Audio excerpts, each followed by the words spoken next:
Welcome to another FPL video, back from the international break, and we're right back at it. Went into the international break with a really nice green arrow, a massive rank jump also up into 3 million, and now I'm possibly looking at activating my wild card. So let's just look at how all things are shaping up going into, game week 4.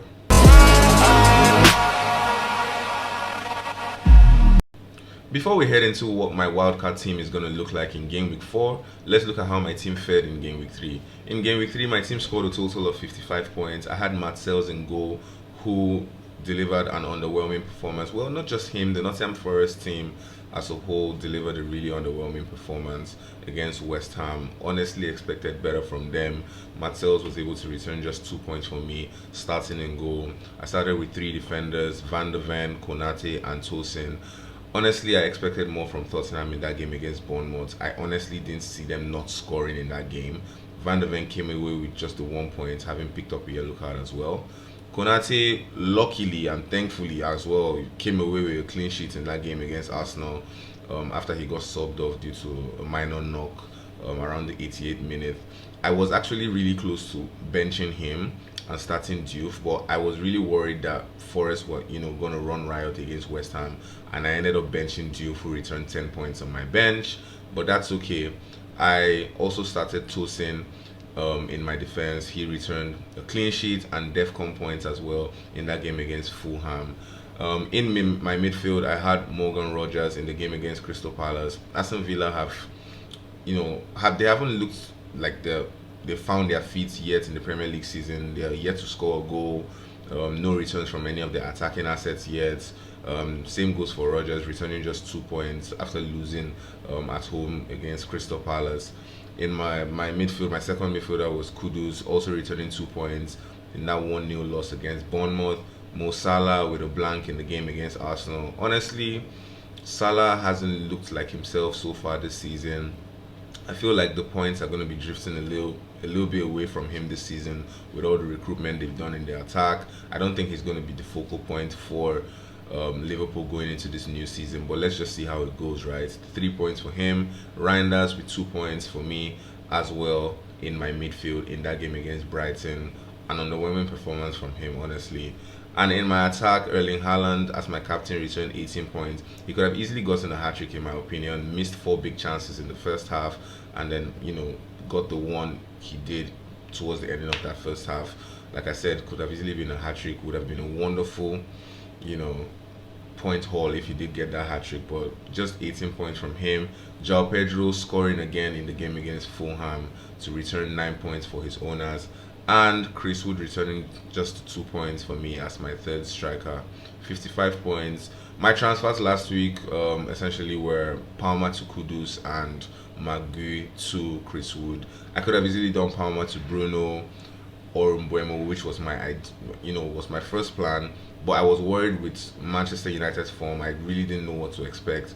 I also wanted to go for Ismail Assar, but it was just neither here nor there. I felt like Tottenham were going to be a much better team playing at home against the Bournemouth side, coming off a win against Man City away from home. It seemed like 50-50 chance for me, but yeah. Also, I had Steve on my bench who returned 1 point, Dubravka 2 points, and Aaron Ramsey who missed the match through injury. So 55 points, a really nice green arrow to go into the international break, up to 3 million now overall world ranking. So it's beginning to shape up nicely. I have decided that I want to activate my wildcard ahead of game week 4. So let's actually look at what my potential lineup is going into game week 4.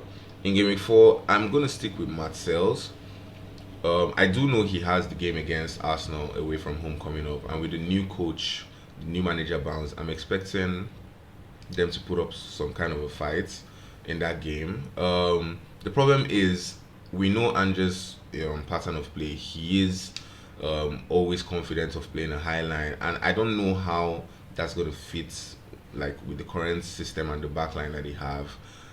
So Arsenal may get a lot of chances in behind with the likes of Gyökeres, Martinelli, Madueke, running at that defense or running at that high line.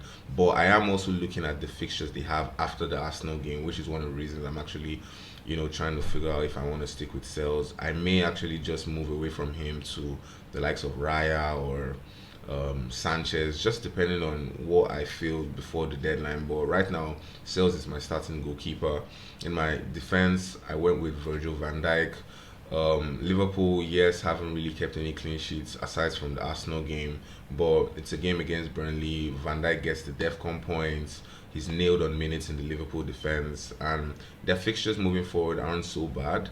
I think I'd like to have a Liverpool defensive asset in my team, and he looks pretty nailed for me in that defense. So he's my first defender. Munoz is going to be my second defender at home to Sunderland. Munoz, an attacking fullback, has been really great for Crystal Palace. Returned a lot of goals and assists, especially in home games for Crystal Palace last season.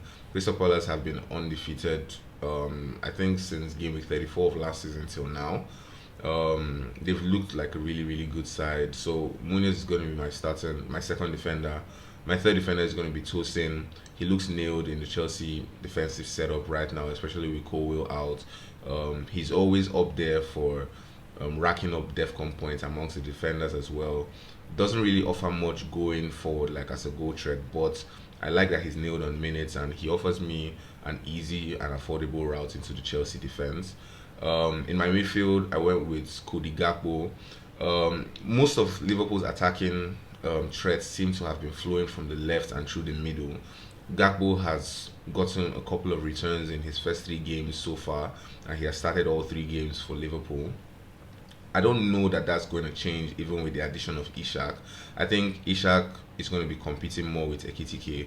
We've seen Ekitike play on the left wing while he was at Frankfurt, but I don't know that they're going to take Gakpo out of his position just to play Ekitike and Ishak. But then again, these are just speculations, right? But I do think with Gakpo's recent performances, he has performed well in these games. I do think he keeps his spot. And it's a really, really good point for me in that, like going into that Burnley game, because I believe it's going to be a high scoring game. So that Burnley fixture is one I'm actually really targeting and hoping for, decent point returns from Cody Gakpo. My second midfielder is still going to be Kudus away to West Ham. It's maybe an emotional game for him going back to, the first club he played in the Premier League. West Ham are still a shaky side defensively. I'm not really going to be fooled by the performance against Nottingham Forest. I think Tottenham look to bounce back in this game, and Kudus should get his first goal for Tottenham in this game.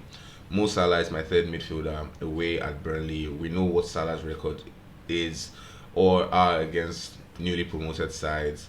I do think he gets a couple of returns, possibly a goal, 2 goals in this game. He is my captain as well going into game week 4, and my fourth midfielder is going to be Semedo at home to Brighton.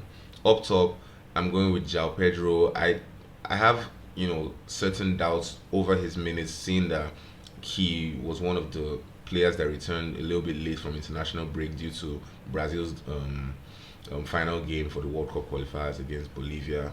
So he is slight doubts for that game against Brentford. He may start and get chopped off early in the game just to rest him for their midweek clash against Bayern. So it's actually a 50-50 coin toss for me right now. I may move away from him to the likes of Walter Med just as a 1 week punt. I may go to Chris Wood. As a possible replacement for João Pedro, but he is in my team at the moment. My second striker is going to be Philip Mateta at home to Sunderland. I think he has 2 goals so far this season, and he's also nailed on penalties with Eze leaving Crystal Palace. I would have preferred to go for Ismail Assar, but he has been ruled out due to injury, so I'm going to go with Mateta as my second striker. My third striker is a controversial one because I know that everybody, looks at the way Aston Villa have been performing, and it's odd, but Watkins has actually been getting really, really good chances for Aston Villa, and I feel like he will come good eventually. His next 4 games are games where Watkins can easily turn up and produce a double figure haul in any of them. He has Everton next, then he plays Burnley, then he plays Fulham, then he plays Sunderland, and I believe that within this space, these 4 games, he has the potential to produce massive hauls, at least in one or two of these fixtures, right? Alternatively, I could go for Gyökeres. He has tough fixtures coming up, but he's a striker. He can score in any game. I just don't feel like he has gelled with the Arsenal attack yet. He still looks out of sorts in certain attacking transitions when Arsenal are going forward. Yes, Saka is out as well, so he is on penalties. But I just trust Watkins more in the next 4 games than I do Gyökeres. And I could easily swap them out in game week 7 to get Gyökeres when Arsenal's fixtures turn. So I do believe I want to go with Watkins ahead of Gyökeres going into this fixture. Um, I think he comes good. Aston Villa aren't always going to be bad. I do think he gets something in the next 4 game weeks, which I'm hoping this point pays off. His price has already dropped to 8.9 million, which means a lot of FPL managers are selling him off. So I'm hoping he becomes a really great differential within the next 4 game weeks, right? On my bench, I have Dubravka, who is at home to Liverpool. Reinders is my first midfielder on my bench at home to Manchester United. It was a really tough decision for me putting him on the bench. It was either him or João Pedro. At the moment, if I do decide not to sell João Pedro just because I know he will be back fit and available for the next game over the next weekend, I may just bench Pedro and start Reinders instead of having to go through the headache of selling him and figuring out a way to get him back. So I think I may go with that option of starting Reinders and benching Pedro if there's a possibility that I find out that Pedro may not start the game against Brentford. My second sub is going to be Van der Ven away at West Ham, and my third sub is Goodmanson. Like I said, my captain is Mo Salah. My vice captain currently is on Jean-Philippe Mateta. So this is what my team looks like going into game week 4. I don't see myself making a lot of changes to the team aside from the goalkeeper that I spoke about, and possibly it's a 50-50 on the João Pedro change, but now that I think of it, I think I may go with Reinder's substitution and put João Pedro on the bench if I'm just not sure that he gets enough minutes to return points in game week 4. So this is what my team is set up. If you have any questions, please do well to leave them and I'll get back to them as soon as possible. If you're new around here, the aim is to get to 1,000 subscribers and 2,000 views on this video. Do well to like, share, subscribe if you enjoyed this video, and see you again in the next FPL video.